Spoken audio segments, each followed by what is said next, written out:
বক্তা ওয়াজ করবে, কি ওয়াজ করবে তাও ওরা শিখাই দিত। কি বলে? বক্তা মঞ্চে উঠে কথা বলবে, যদি একটু কথা উলট পালট হয়ে যায় বক্তার মাইক কেড়ে নিত ওই নেতারা। বক্তাকে অপমানিত করে লাঞ্ছিত করে মঞ্চের থেকে নামাই দিয়েছে ওই ফেরাউনের বাচ্চারা। অনেক বক্তাকে মেরে আহত করে হাসপাতালে পাঠানো লেগেছে। কথা বলেন ঠিক না বেঠিক? আবার মঞ্চে দাঁড়িয়ে অহংকারের সুরে বলতো, আমরা যেটা বলবো সেটাই হবে। বাংলাদেশের 52 বছরের ভিতরে বহু শাসক শাসন করেছে, কেউ পালিয়ে যায়নি, একমাত্র তোমাদেরকে পালিয়ে যেতে হয়েছে, কারণ তোমরা ছিল বিশ্বের সবচাইতে বড় জালেম। ফেরাউন অত্যাচার করেছে, ফেরাউন অত্যাচার করেছে, কিন্তু এর মতন এত ফেরাউন অত্যাচার করেনি। ফেরাউনের ইতিহাস পড়লে আয়না ঘর পাওয়া যায় না, এর আয়না ঘর ছিল। এত নিষ্ঠুর মানুষ হতে পারে? একটা মানুষকে ধরে নিয়ে গেছে, জাল জ্বলন্ত একজন যুবক, 26-28 বছরের যুবক, ধরে নিয়ে পিঠমোড়া দিয়ে বেঁধেছে, পা বেঁধেছে, গালের ভিতরে কিছু কাপড় দিয়ে মুখটা টেপ দিয়ে মেরে দিয়েছে, আয়না ঘরের ভিতরে নিয়ে বসাই রেখেছে। আলো নেই, বাতাস নেই, পানি নেই, খাদ্য নেই, কিচ্ছু নাই। আল্লাহর বান্দা ওখানে বসে টুকরে টুকরে চোখের পানি ফেলেছে, শব্দ করতে পারে না, মুখ বাঁধা। এক পর্যায়ে খাওয়া না পেয়ে, পানি না পেয়ে, আলো না পেয়ে ওভাবে কায়তে শুয়ে পড়েছে। সেইভাবে কঙ্কালটা ওইভাবে কায়তে পড়ে আছে। এত নিষ্ঠুর মানুষ কি করে হয়? একটা কুকুর যদি আরেকটা কুকুরের পর আক্রমণ করে, ওই কুকুরটা যখন বেড়ার গায়ে পাশা লাগাই যখন আত্মসমর্পণ করে, তখন এই হিংস্র কুকুরটা ওর পরে কি করে না? জুলুম করে না। তুমি এত বড় হিংস্র, এই কুকুরের চাইতে নিকৃষ্ট জানোয়ার ছিল এরা। একটা কুকুর আর একটা কুকুরের পরে মায়া করতে পারে? আরে কত বড় নিষ্ঠুর মানুষ! একটা মানুষ আরেকটা মানুষকে একেবারে এইভাবে মেরে দিয়েছে, একটু দয়া হয়নি। আর এখন এরা চলে গেছে, আর কিছু লোক বাকবাকুম করতেছে, ঠ্যাঙের ঘিরে ছাড়াই ভালো লাগছে।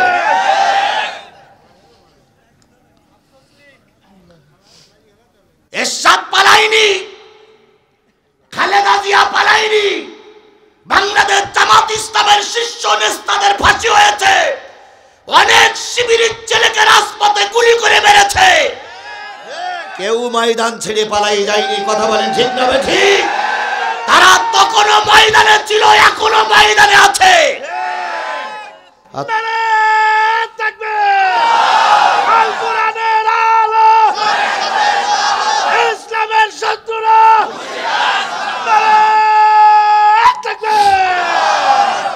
আর তোমরা মুক্তিযুদ্ধের বীর সেনা, মুক্তিযুদ্ধের পক্ষের লোক, একটুখান ছেলে পিলেরা তাড়া দিল, বাচ্চারা তাড়া দিল, হুঙ্কার দিল, আর অমনি টাক সুটকেসের ব্যাগ নিয়ে প্লেনে পালিয়ে গেলে একবারও চিন্তা করলে না আমি চলে যাচ্ছি, আমার দলের নেতা কর্মীদের কি হবে? তোমাদের বিপদে ফেলেই তোমার মা পালিয়ে গেল, আর সেই মার পক্ষে আবার বাকবাকুম করতেছো, চোখ তুলিয়ে ফেলবো। প্রশংসা সবই কেবল তোমারই, প্রশংসা সবই কেবল তোমারই, রব্বুল আলামিন। দয়াল মেহেরবান করুণায় ভুরান, দয়াল মেহেরবান করুণায় ভুরান, আর কেউ নাই তুমি মালিক শেষ বিচারের দিন, শেষ বিচারের দিন। সর্বকালের সর্বশ্রেষ্ঠ মহামানব যিনি এসেছিলেন মানবতার মানুষের কল্যাণের জন্য। কিসের জন্য? জোরে বলুন, কিসের জন্য এসেছিলেন নবী? আমাদের মুক্তির জন্য, আমাদের কল্যাণের জন্য। তিনি নিজে ধর্ম প্রচার করতে যেয়ে মার খেয়েছেন, যখন আবার একটু ক্ষমতা ফিরে পাইছেন প্রতিশোধ নেননি। কথা বলেন, তিনি কি প্রতিশোধ নিয়েছেন? আমরা ক্ষমতার চেয়ারে বসতে পারলেই একটার বদলে 10টা পড়বে। তারপরে ক্ষমতার চেয়ারে বসেই বলে ভাতে মারবো, পানিতে মারবো, তারপর আবার বলে চুবুইয়ে চুবুইয়ে মারবে। অথচ যে ব্যক্তি চুবুই চুবুই মারতে চাচ্ছে ওই ব্যক্তির কপালে ভাত আছে কিনা উনি জানে না। 16 বছরের রাজা 16 বছরটা দেশের উপর অত্যাচার করেছে। উনি বলেছিলেন আমরা পালাই না, আমরা পালাই না। বিরিয়ানি ভাত রান্না করেছিল দুপুরবেলা খাওয়ার জন্য।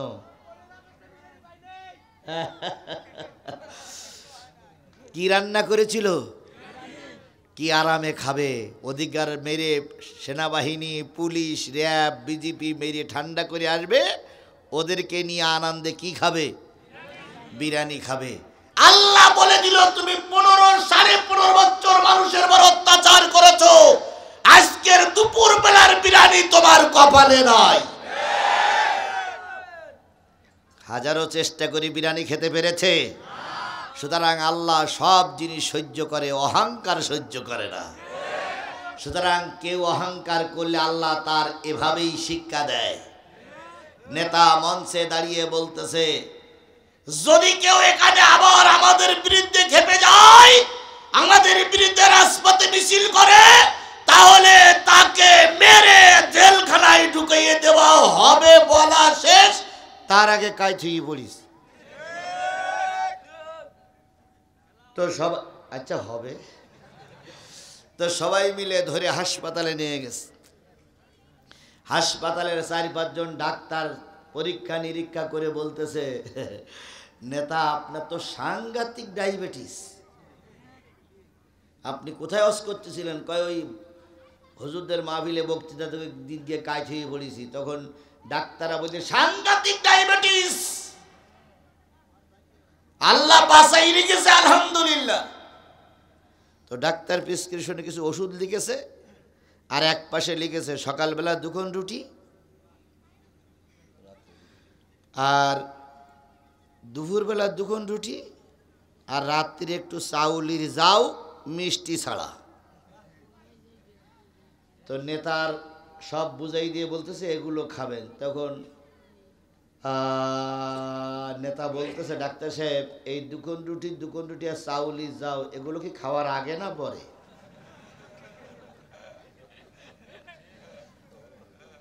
তখন ডাক্তার সাহেব বলতেছে ওই আজকের থেকে আপনার খাওয়া, এর বেশি খাইতে পারবেন না। কেন? কি হয়েছে? ডায়াবেটিস। নেতা তখন বলতেছে ডাক্তার সাহেব আমারে চেনেন তো? ব্যাংকে কোটি কোটি টাকা, গলা ভরা ধান, গোয়াল ভরা গরু, পুকুর ভরা মাছ, আমার সরকার এখন ক্ষমতায়। ডাক্তার বলতেছে যতই চোখ রাঙারাঙি করেন, এই 2 কোণ রুটি আর এই চাউলে যাও না খেলে আপনি বাঁচবেন না। খেলা কার? কিসের অহংকার করেন আপনি? 3 বার পায়খানা, 2 বার বমি। ইন্না লিল্লাহি ওয়া ইন্না ইলাইহি কাবুরুন। আল্লাহ পারে না? পারে না? সুতরাং কারোর কাল্লা নিতে যেও না, আল্লাহ তোমার কাল্লা উড়াইয়ে দেবে। আল্লাহর নবী সাল্লাল্লাহু আলাইহি সাল্লাম পৃথিবীর সর্বশ্রেষ্ঠ মানুষ। তিনি যদি পাহাড়ের গায়ে হাত লাগাই দোয়া করতেন পাহাড় সোনা হয়ে যেত। তিনি যদি মাটির পরে একটা লাথি দিয়ে বলতেন মাটি রে সোনা হয়ে যা, মাটি সোনা হয়ে যেত। তিনি যদি মালিকের কাছে হাত তুলে খাওয়ার জন্য ফরিয়াদ করতেন, ফরিয়াদ করতে যতটুকু দেরি তার আগেই আল্লাহ তার দোয়া কবুল করে নিতে। ওমা আরসালনাকা ইল্লা রাহমাতাল লিল আলামিন।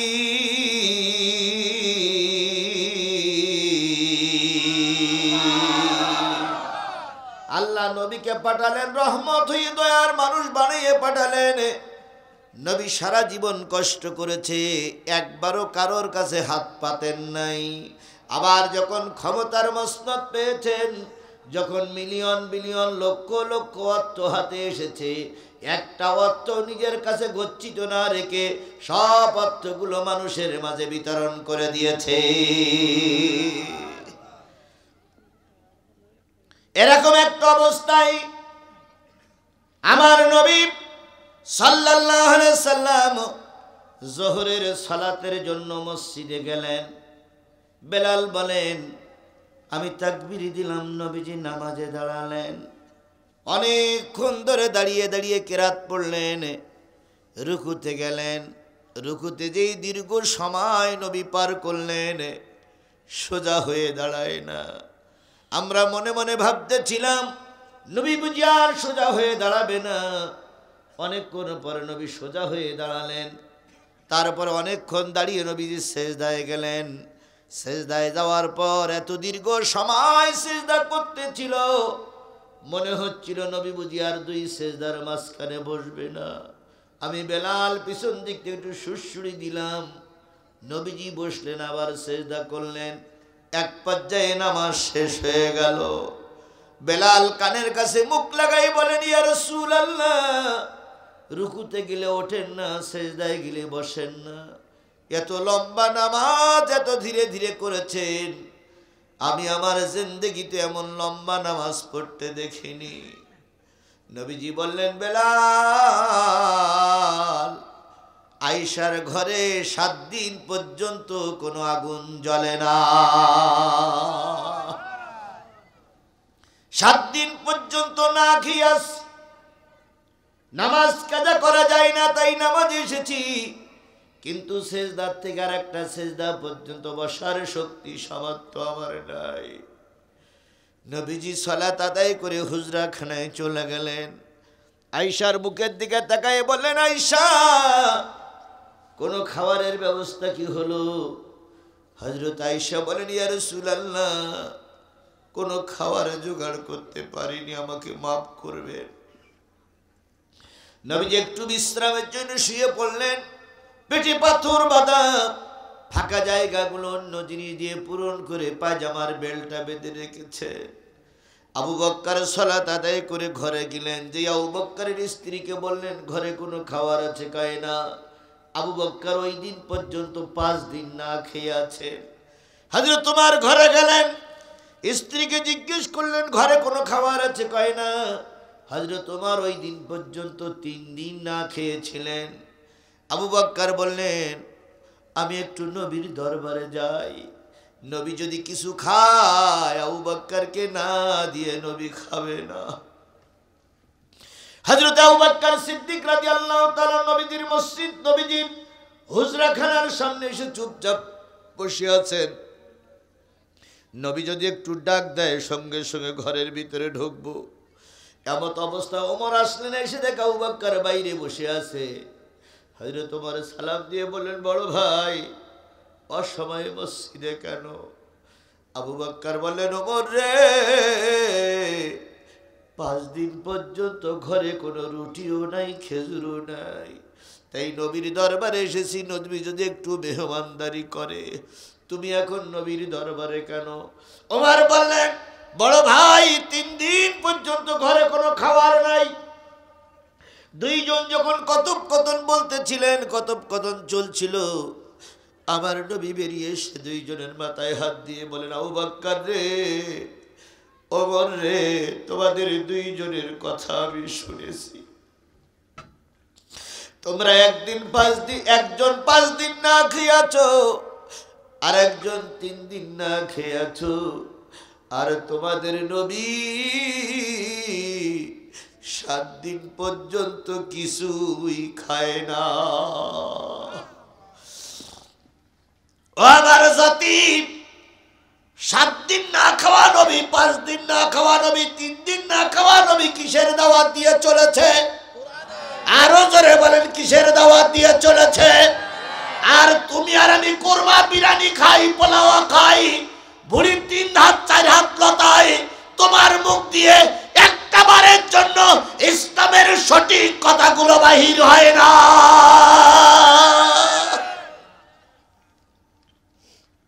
এক বিঘে জায়গার জন্য আর কত কোটি টাকা লাগবে? এক বিঘে পেটের জন্য আর কত কোটি টাকা মানুষের মেরে খাবে? আর কত সম্পদ হলে তোমার পেট ভরবে? তৎকালীন সরকারের এক মন্ত্রী শুনলাম 1300 বাড়ি, ঢাকা, যশোর, খুলনা, বাগেরহাট, আমেরিকা, ভারত, তারপরে রাশিয়া, জাপান, কুয়েত, এরপরে চীন, সব পৃথিবী মিলে 1300 বাড়ি করেছে। তাহলে একজন মন্ত্রী যদি 1300 বাড়ি করে, তাহলে মন্ত্রীর যে বাপ সে কতটা করিস? শেখ হাসিনার যিনি কর্মচারী ছিল বাড়ি ঘরে ঝাড়, তার নাকি 400 কোটি টাকা। হেলিকপ্টার ছাড়া চলে না। তাহলে শেখ হাসিনার গোলাম চাকরের যদি 400 কোটি টাকা হয়, তাহলে এই ব্যক্তির বাচ্চার কত কোটি টাকা? যখন বিমানে ওঠে তখন নাকি 13টা সুটকেস ভরে কিনে গেছে, তা দুনিয়ার এখনো কোনো মানুষ জানতে পারল না। মানুষ আর কত নিচে নামবে পড়ে আছে। বাস স্ট্যান্ডে যেই দেখেন কত মানুষ ক্ষুধার জ্বালায় ভিক্ষি করতেছে, আর এরা কোটি কোটি টাকার মালিক হয়েছে বিগত 15 বছরে। কথা বলেন ঠিক না ঠিক? এদের ধরিয়েই নিয়ে ভুড়ি ফাটতে হবে, নারী পর্যন্ত বের করে আনতে হবে। কথা বলেন ঠিক না ঠিক?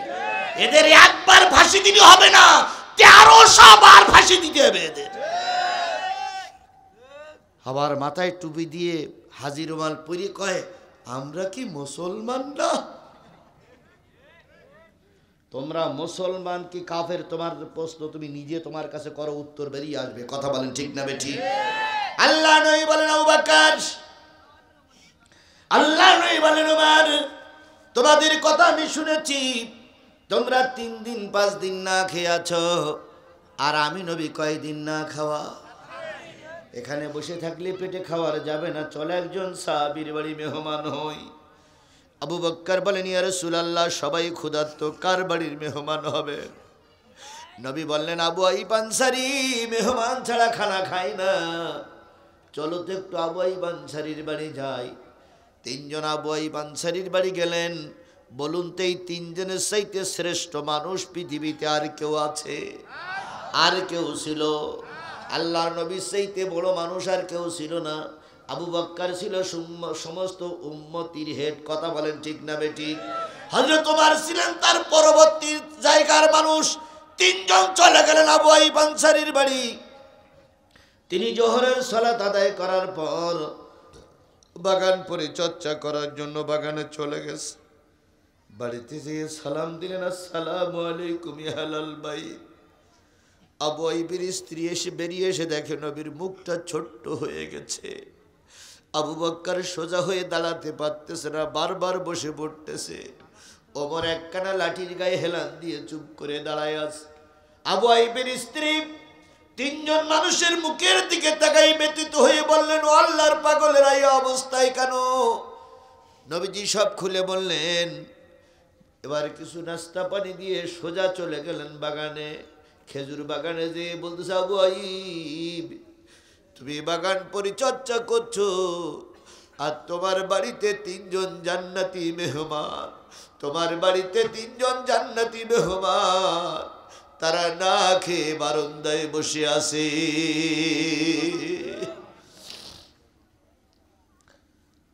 তাড়াতাড়ি চলো। নবীজি আবু আইয়ুব আনসারী তাড়াতাড়ি আসলেন। নবীজিকে বসাই রেখে জবের রুটি তৈরি করলেন, একটু গোশত পাকালেন। নবীজির সামনে রুটি আর গোশত হাজির। আল্লাহর নবীর চোখ বেয়ে টপ টপ করে পানি গোশতের গুলোর পরে রুটির পরে পড়তেছে। আবু আইয়ুব বলতেছি, ইয়া রাসূলুল্লাহ, বিয়াদবি মাফ করবেন, আসতে একটু দেরি হয়েছে, আমাকে ক্ষমা করবেন, আমাকে মাফ করে দেন। নবীজি বলেন, আবু আইয়ুব রে, একটু আমার কানের কাছে মুখটা, একটু আমার মুখের কাছে তোমার কানটা লাগাও। আবু আইয়ুব কান লাগানোর পরে নবী 2 কানা রুটি আর একটু গোশত দিয়ে বলতে, আবু আইয়ুব, গোশত 2 কানা, রুটি 2 কানা আমার বাড়িতে পৌঁছে দিয়ে এসো। আবু আইয়ুব বলেন, ইয়া রাসূলুল্লাহ একটু পরে নিয়ে যাবেন। নবীজি বললেন, না না, হয় না। আমার ফাতেমা আমার দিকে তাকাই তাকাই বলেছিল, আব্বু তুমি আল্লাহর নবী, লোকে হয়তো তোমাকে মেহমানদারি করবে, কিন্তু আমি তো না খেয়ে আছি, কথাটা যেন ভুলে যেও না। আর রুটি আর গোশত দিয়ে এসো, আমার মেয়ের মুখে হাসি না ফুটানো পর্যন্ত আমি গোশত আর রুটি খেতে পারি না। ও আমার শাহজাদপুরীর মুসলমানেরা, আল্লাহর নবী নিজের মেয়ের কথা ভুলে যান নাই। একবার নিদানের কালে এসে সেই নবী কিয়ামতের দিন কারোর কথা ভাববেন না, ভাববেন কাদের কথা? আরো জোরে বলেন কাদের কথা? তাহলে সেই উম্মত কি আমরা? সেই উম্মত কি আমরা? এই জোরে বলেন, সেই উম্মত কি আমরা?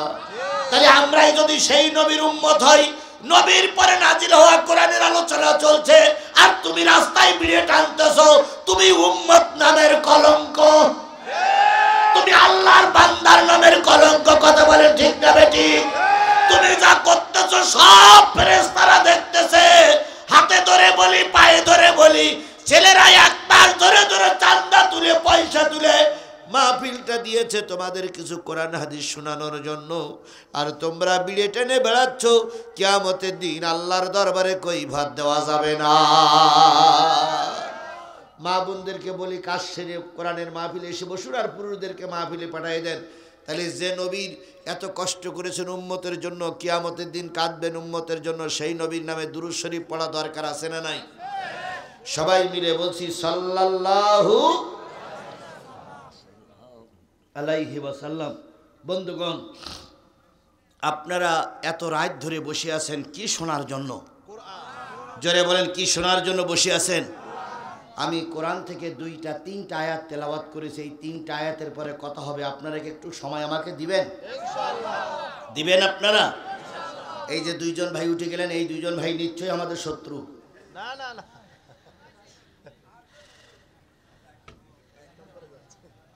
কর্তৃপক্ষ যারা আছেন, যে ছেলেগুলো আমাকে রিসিভ করে নিয়ে আসলেন, আমি যুবকদের বলি, তোমাদের অনেক কষ্ট হয়েছে। একটা মাহফিল করতে গিয়ে এত বড় একটা প্যান্ডেল সাজাতে গিয়ে অনেক কষ্ট হয়েছে। কষ্ট লাঘব হবে তখন যখন মাহফিলটা সাকসেস হবে। কথা বলেন ঠিক না বেঠিক? এই জন্য সকল যুবকদের বলি, এখন আর বাড়িতে নয়, এখন আর রাস্তায় নয়, এখন আর প্রোটোকল দেওয়ার সময় নাই, এখন আর নিরাপত্তা দেওয়ার দরকার নাই। সকলে এসে বসে কিসের ছায়াতলে? আরো জোরে বলেন, কিসের ছায়াতলে? আল্লাহ আমাদের সবাইকে কবুল করুক। সকলে মিলে বলুন আমিন। আল্লাহ বলতেছে, ওয়াইজা কুরিয়াল কোরআন ফাসতামিউ লাহু ওয়া আনসিতু লাআল্লাকুম তুরহামুন। যখন তোমাদের সামনে কোরআন পড়া হবে, তখন সেই কোরআনগুলো তোমরা চুপচাপ বসে বসে শোনো। কে বলছেন? আরো জোরে বলেন। আল্লাহ বলতেছেন, কোরআন পড়া হবে যখন, তখন চুপচাপ বসে বসে শোনো। আমি কোরআন পড়িছি না পড়িনি? কোন সূরা?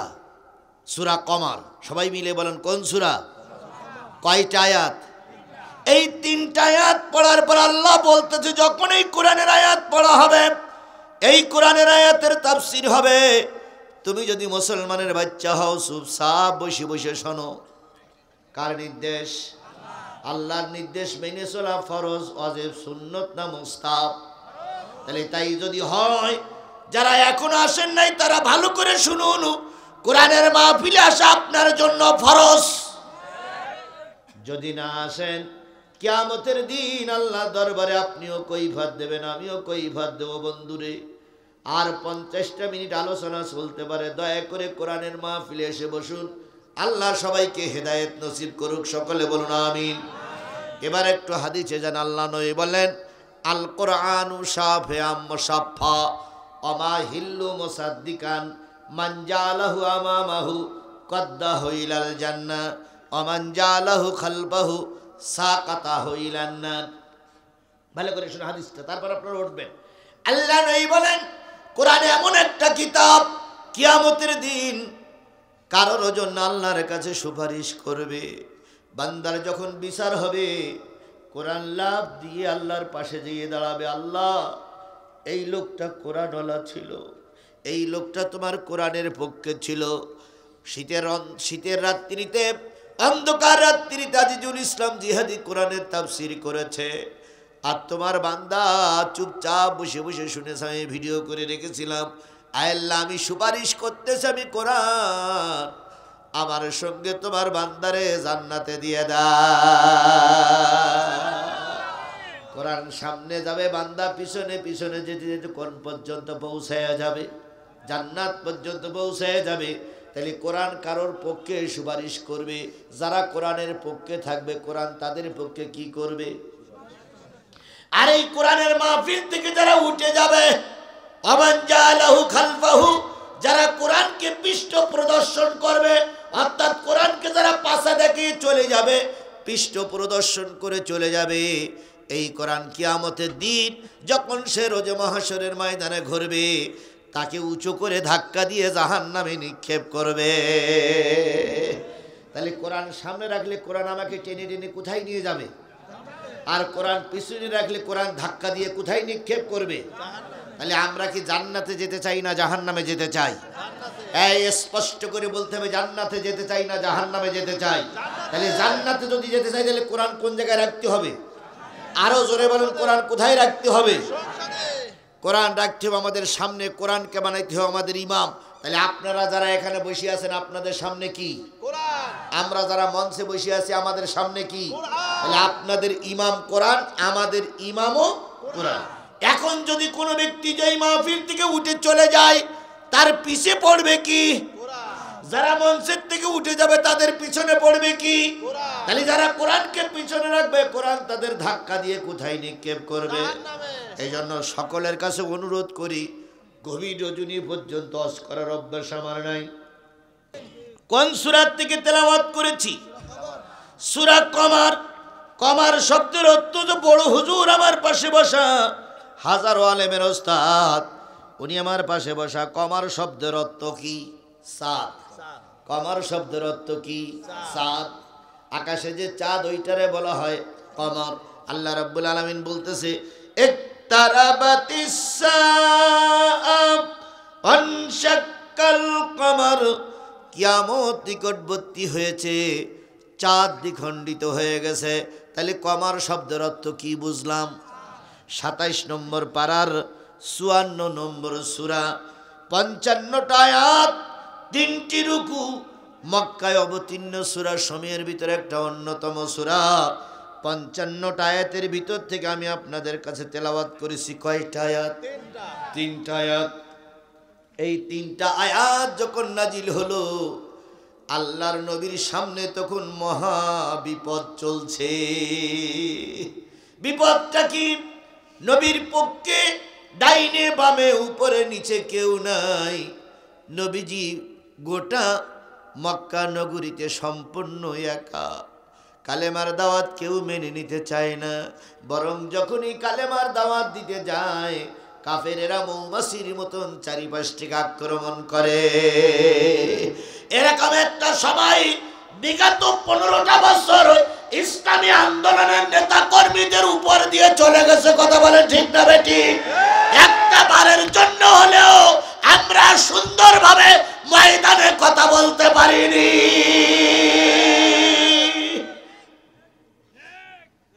বক্তা ওয়াজ করবে, কি ওয়াজ করবে তাও ওরা শিখাই দিত। কি বলে? বক্তা মঞ্চে উঠে কথা বলবে, যদি একটু কথাই উলট পালট হয়ে যায়, বক্তার মাইক কেড়ে নিত ওই নেতারা। বক্তাকে অপমানিত করে, লাঞ্ছিত করে মঞ্চের থেকে নামাই দিয়েছে ওই ফেরাউনের বাচ্চারা। অনেক বক্তাকে মেরে আহত করে হাসপাতালে পাঠানো লেগেছে। কথা বলেন ঠিক না বেটি? আবার মঞ্চে দাঁড়িয়ে অহংকারের সুরে বলতো, আমরা যেটা বলবো সেটাই হবে। আল্লাহ নবীর যে দশা ছিল বিগত 15টা বছর, অনেক আলেম ওলামাদের ওই দশাই ছিল, যে সাইদির মাহফিলে 3 লাখ 4 লাখ মানুষ, 5 লাখ মানুষ, সর্বোচ্চ 10-15 লাখ মানুষ হয়েছে। সেই সাইদিকে 13টা বছর ওরা অন্যায়ভাবে জেলখানায় ভরে রেখেছিল। বাঘের বাচ্চা খাসার ভিতরে পড়ে পড়ে ধুকে ধুকে কেঁদেছে। একটিবারের জন্য প্রতিবাদ করতে পারিনি। আমরা বাইরে হাজারো চেষ্টা করেও আল্লামা সাঈদীকে মুক্ত করতে পারিনি। এই জন্য লজ্জা শরমে হয়তো কিয়ামতের দিন সাঈদীর সামনে দাঁড়ানো সম্ভব হবে না।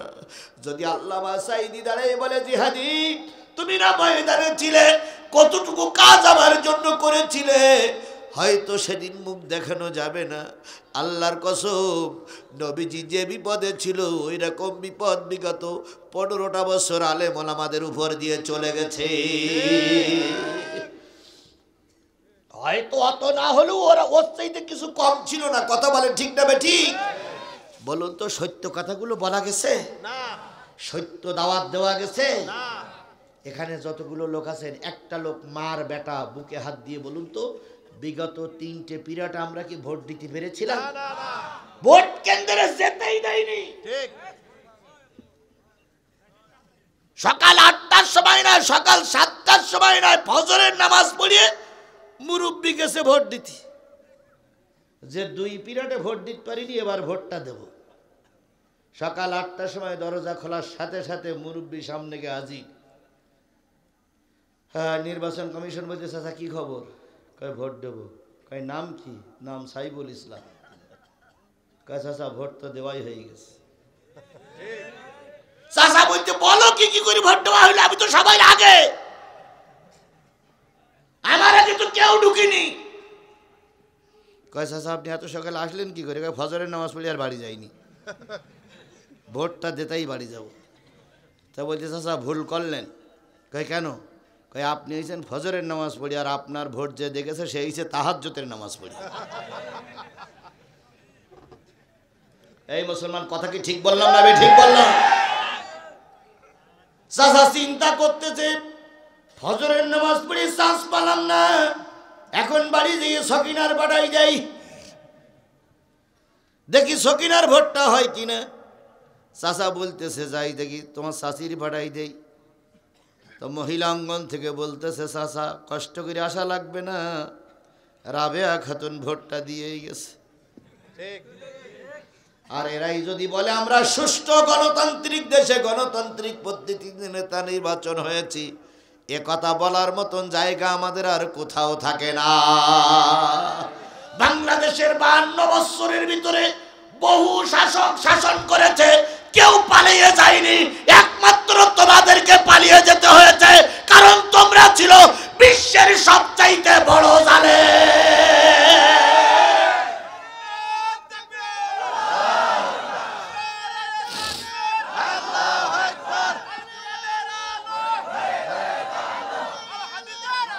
ফেরাউন অত্যাচার করেছে, ফেরাউন অত্যাচার করেছে, কিন্তু এর মতন এত ফেরাউন অত্যাচার করেনি।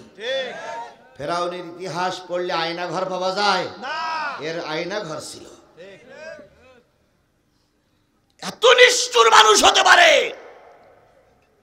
একটা মানুষকে ধরে নিয়ে গেছে, জাল জ্বলন্ত একজন যুবক, 26-28 বছরের যুবক, ধরে নিয়ে পিঠমোড়া দিয়ে বেঁধেছে, পা বেঁধেছে, গালের ভিতরে কিছু কাপড় দিয়ে মুখটা টেপ দিয়ে মেরে দিয়েছে, আয়না ঘরের ভিতরে নিয়ে বসাই রেখেছে। আলো নেই, বাতাস নেই, পানি নেই, খাদ্য নেই, কিচ্ছু নাই।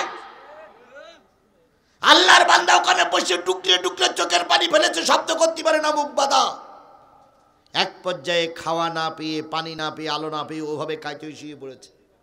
সেইভাবে কঙ্কালটা ওইভাবে কায়তে পড়ে আছে। এত নিষ্ঠুর মানুষ কি করে হয়? একটা কুকুর যদি আরেকটা কুকুরের পর আক্রমণ করে, ওই কুকুরটা যখন বেড়ার গায়ে পাশা লাগাই যখন আত্মসমর্পণ করে, তখন এই হিংস্র কুকুরটা ওর পরে কি করে না? জুলুম করে না। তুমি এত বড় হিংস্র, এই কুকুরের চাইতে নিকৃষ্ট জানোয়ার ছিল এরা। একটা কুকুর আর একটা কুকুরের পরে মায়া করতে পারে? আরে কত বড় নিষ্ঠুর মানুষ! একটা মানুষ আরেকটা মানুষকে একেবারে এইভাবে মেরে দিয়েছে, একটু দয়া হয়নি। আর এখন এরা চলে গেছে, আর কিছু লোক বাকবাকুম করতেছে, ঠ্যাঙের ঘিরে ছাড়াই ভালো লাগবে।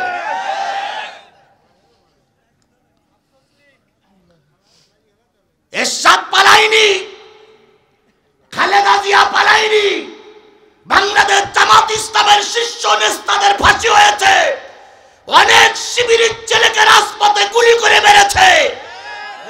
কেউ ময়দান ছেড়ে পালাই যায়নি, কথা বলেন ঠিক না ঠিক? তারা তখনও ময়দানে ছিল, এখনো ময়দানে আছে।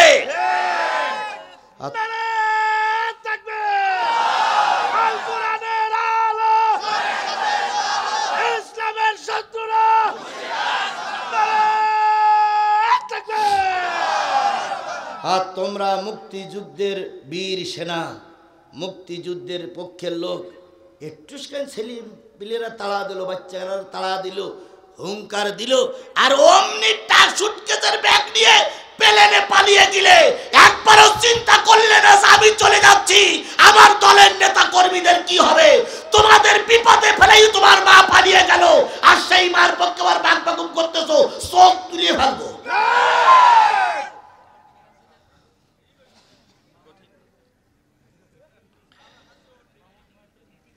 আফা গেছে দুলাভাইয়ের বাড়ি,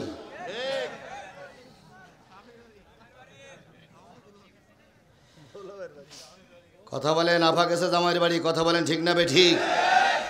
তারপরে হ্যাঁ যৌতুকের দাবি করতে, যৌতুকের দাবি দেওয়া হবে আলু আর পেঁয়াজ। আমার ভাইয়েরা, যে জিনিসটা বোঝাতে চাচ্ছিলাম, নবীর বেলায় ওই রকম কষ্ট, নবী কালেমার দাওয়াত দিতে পারেন, আবু জেহেলের অত্যাচার, কথা বলেন ঠিক না বে ঠিক? এমত অবস্থায় নবী একদিন কাবার চত্বর দিয়ে দোয়া করলেন, আল্লাহ। কোন সূরার আলোচনা? কয়টা আয়াত? আলেমেরা পাশে বসে আছে, নদী আসার আগে কাপড় খুলেন না। কিছু লোক মনে করে হুজুর আয়াত পড়ে ঠিকই, কিন্তু আয়াতের ব্যাখ্যা করে না। প্রত্যেকটা ব্যাখ্যা করে বুঝাই দিব, তুমি একটু সময় দাও। প্রেক্ষাপট ছানে নজরুল না জানলে কোরআনের তাফসীর করা যায় না। আমি প্রেক্ষাপট ছানে নজরুল করে মূল জায়গায় যাও, আগে প্রেক্ষাপটটা আমাকে বলতে দাও, ছানে নজরুলটা আমাকে পাঠ করতে দাও, তারপর মূল জায়গায় যাই। আল্লাহ নবী সাল্লাল্লাহু আলাইহি সাল্লাম দাওয়াত তাবলীগ করে করে যখন কোন ফর্মুলে আসতে পারলেন না, নবী তখন কাবার চত্বরে যেয়ে বলেন, আল্লাহ, যদি আমাকে ধর্মের কাজ করতেই হয়, দুই উমরের এক উমরকে মুসলমান বানায়া দাও। কার দোয়া? নবীর দোয়া। কার কাছে? কোন জায়গায় বসে দোয়া হচ্ছে? কাবার চত্বরে। দুই উমরের এক উমরকে মুসলমান বানায়া দাও। দুই ওমর, একজন হলো ওমর ইবনে খাত্তাব, আর একজন হলো ওমর ইবনে হিশাম, যাকে বলা হয় কি আবু জেহেল। এই দুই ওমরের এক ওমরকে মুসলমান বানিয়ে দাও। দোয়া করে ফিরে আসলেন।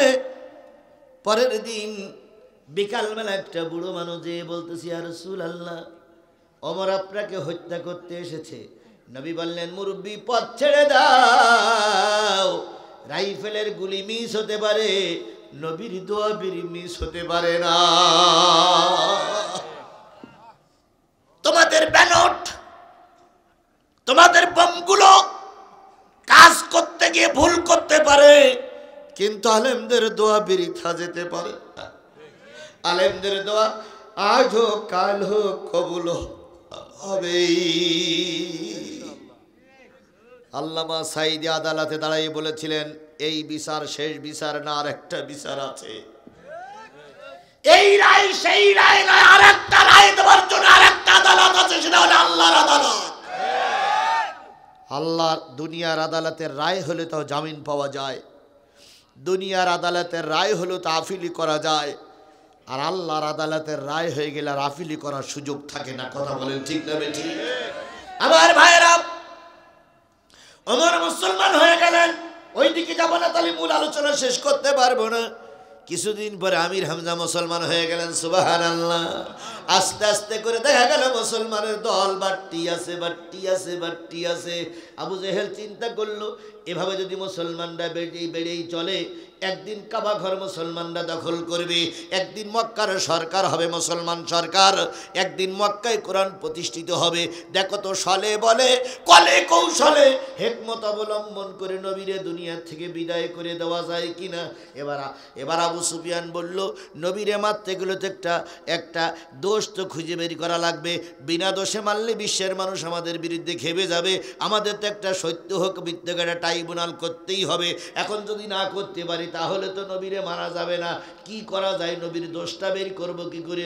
নবীর তো কোনো দোষ আমরা খুঁজে পাই না। নবী যে নবী বলে দাবি করে, এটা সত্য কি মিথ্যা আমরা যাচাই বাছাই করতে পারি না। যাচাই বাছাই করতে গেলে নবীর মতন একজন হুজুর লাগবে, কারণ হুজুর ছাড়া হুজুর জব্দ করা যায় না, হুজুর ছাড়া হুজুরের ভুল ধরা যায় না। যুগে যুগেই হুজুরদের ভুল কারা ধরেছে? হুজুররাই ধরেছে। দেখেন না এখন তাবলীগীর মারামারি, এ পাশে টুপিওয়ালা ও পাশে টুপিওয়ালা মার বাড়ি, এক টুপিওয়ালার আর এক টুপিওয়ালার মারতেছে, আর শয়তান উপরে দাঁড়িয়ে শয়তান হাসতেছে আর বলতেছে, আমার যে কাজ করার দরকার ছিল এটা তো তোরাই করতেছিস, আমার এদের না থাকাই ভালো। আর হুজুররা যখন মারামারি করে, গোটা বিশ্বের ইহুদিরা আসে, হাইরে হুজুর, হাইরে তাবলীগ। আমরা এমনটি চাইনি। এখান থেকে 10 বছর আগের থেকে বিশ্ব ইজতেমা হয়ে আসতেছে 2 পর্বে, এবারও 2 পর্বে হোক। সমস্যা কোথায়? সমস্যা কোথায়?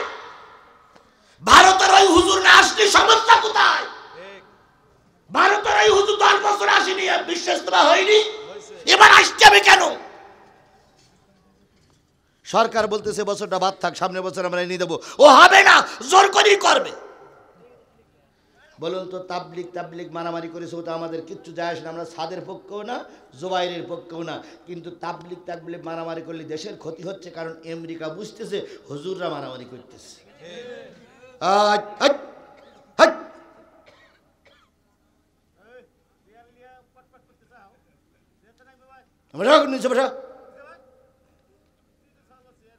আর তুমি বুড়ো শয়তান সে ভালো করতেছে।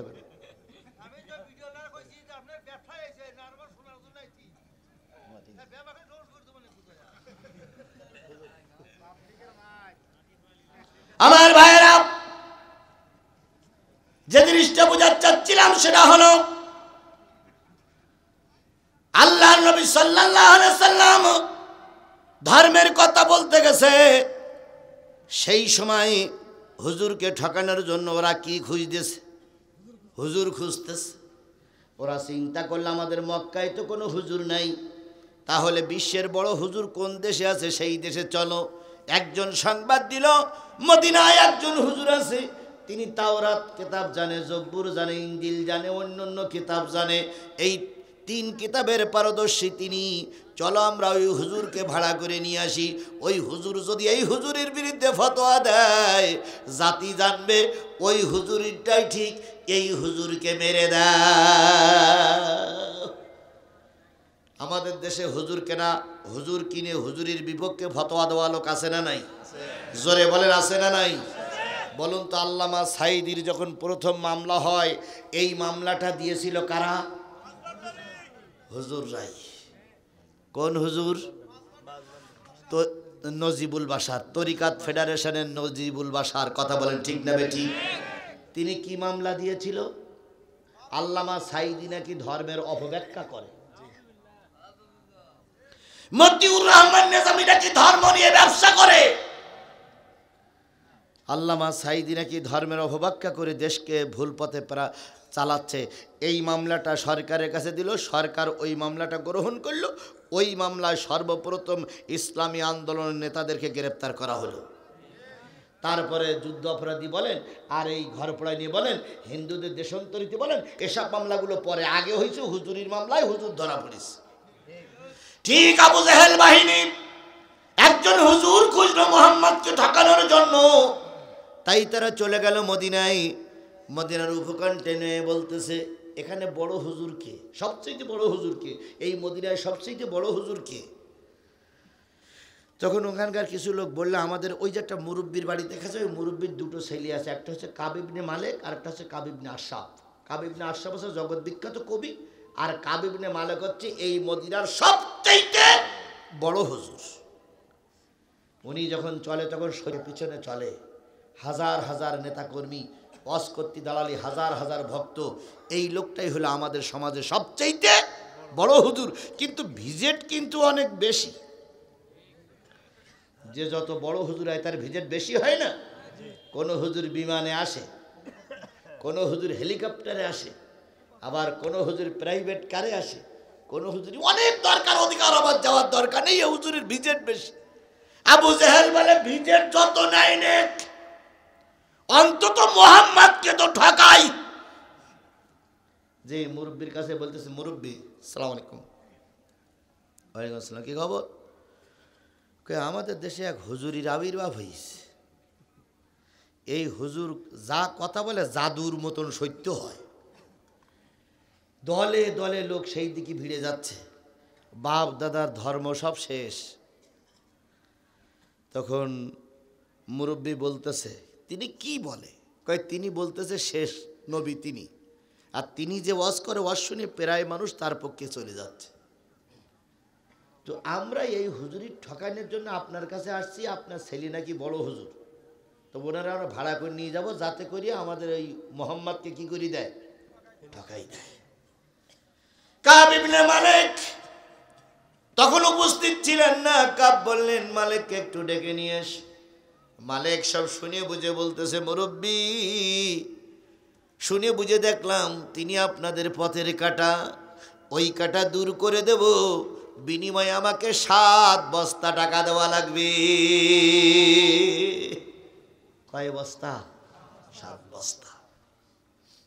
আবু জেহেল চিৎকার দিয়ে কয়, যুবক, এই হুজুর 7 বস্তার বেশি তোমাকে আরো 2 বস্তা বেশি দেওয়া হবে, সত্য মোহাম্মদকে ঠকাই দিতে হবে।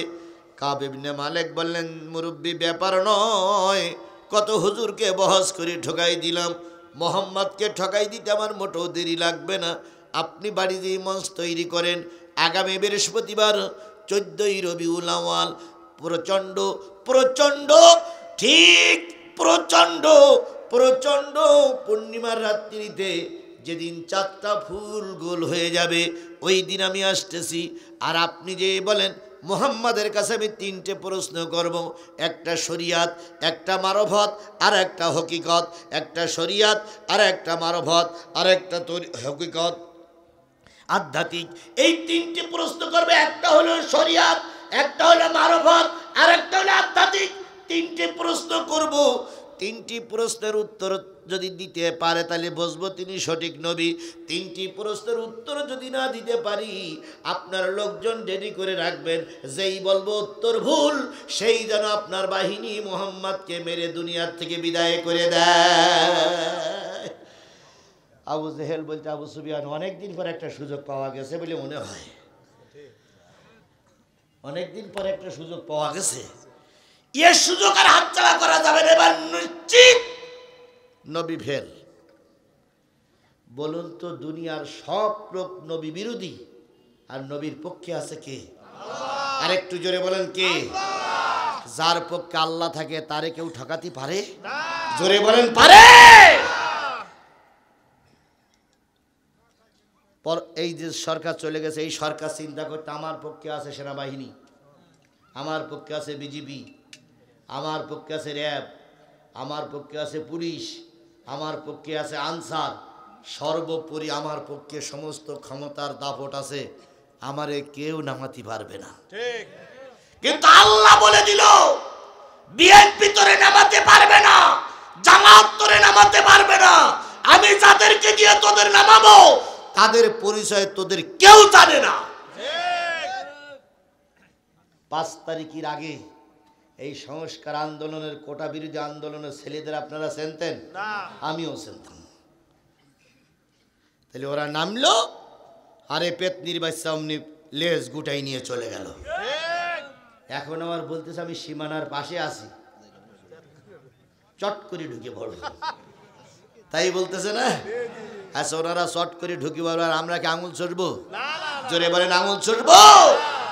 আইসো চট করিয়া আয়না ঘর তোমার জন্যে রাখছি গো সাজায়া। আইসো চট করিয়া আয়না ঘর তোমার জন্যে রাখছি গো সাজায়া। আমরা রিসিপশনে বৈশাছি,